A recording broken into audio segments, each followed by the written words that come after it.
আমাদের কাছে অসংখ্য চিঠি পাঠিয়েছে যখন আমরা বলেছি যে পরিমণি আজকে গেস্ট। আমরা জাস্ট একটা চিঠি বেছে নিয়েছি, সেই চিঠি আপনার জন্য। প্রিয় অভিনেত্রী, কত স্বপ্ন কত আশা নিয়ে ব্যাচেলাররা একটা বাসা ভাড়া নিতে চায়, কিন্তু বাড়িওয়ালার মন জানে না মনের ঠিকানা। তাই একবার সে নগর মাস্তানের মতো আচরণ করে, আরেকবার প্রবাসী ডনের মতো আচরণ করে, কখনো আবার সারপ্রাইজ দিয়ে ভালোবাসা সীমাহীন দেখিয়ে আপন মানুষের মতো ট্রিট করে বাসা ভাড়া দেয়। কিন্তু কিছু পাগলা দিওয়ানা মালিকের মেয়েকে গিয়ে বলে, আমার মন জুড়ে তুই। মেয়েও গিয়ে তার বাবার কাছে আমাদের মুখোশ খুলে দেয়।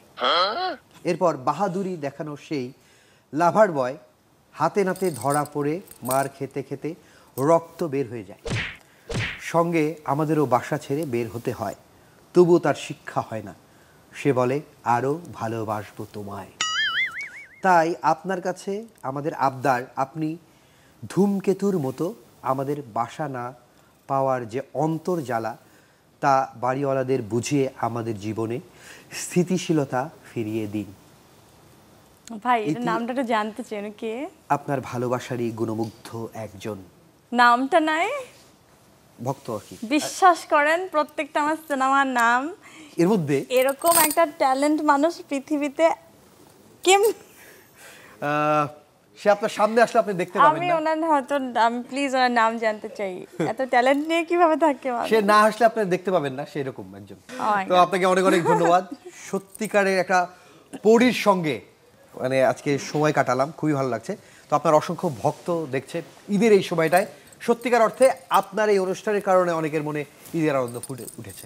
তাদের উদ্দেশ্যে যদি কিছু বলেন। এরকম যদি কিছু হয় যে সত্যি আমি আমার একটুখানি কোনো কাজ বা একটুখানি একটা ঝলক কারোর সাথে দেখা, কারো মন ভালো করে দেয়, কারো সময়টাকে ভালো করে দেয়, তাহলে আমি আসলে অনেক ব্লেসড। আপনারা সবাই অনেক ভালো থাকবেন, আপনারা আমার জন্য দোয়া করবেন। আমি নিশ্চয়ই আপনাদেরকে হতাশ করব না, ইনশাআল্লাহ। সামনে আরও সুন্দর সুন্দর কাজ আপনাদেরকে উপহার দিয়ে যাব, ইনশাআল্লাহ।